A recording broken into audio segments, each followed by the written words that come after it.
Kamala Harris is well known as President Joe Biden's vice president, and her background is really unlike any other person to ever hold this role.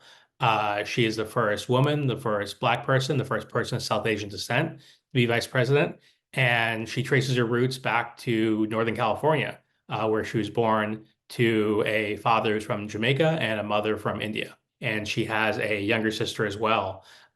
She grew up in a time period where there's a lot of civil rights activism, and she talks often about going to marches or rallies in strollers with her family, and really that's a very formative part of her upbringing. Harris went to college at Howard University in Washington, D.C., one of the country's most famous historically Black colleges. From there, she went to law school back in California and surprised a lot of members of her family by deciding to become a prosecutor. She worked in San Francisco and then decided to run for a district attorney in San Francisco, which was really the start of her political career. After serving as district attorney, she became California State Attorney General. And then when a U.S. Senate seat opened up, she ran for the U.S. Senate.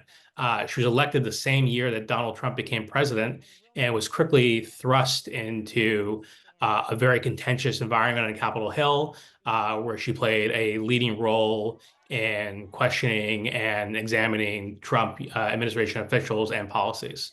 Harris decided to run for president in 2020, but she didn't make it to the early primary states because her campaign faltered early on, and she ultimately became Joe Biden's running mate. After becoming vice president, Harris worked on migration issues, focusing on Central American countries that sent a lot of migrants to the United States.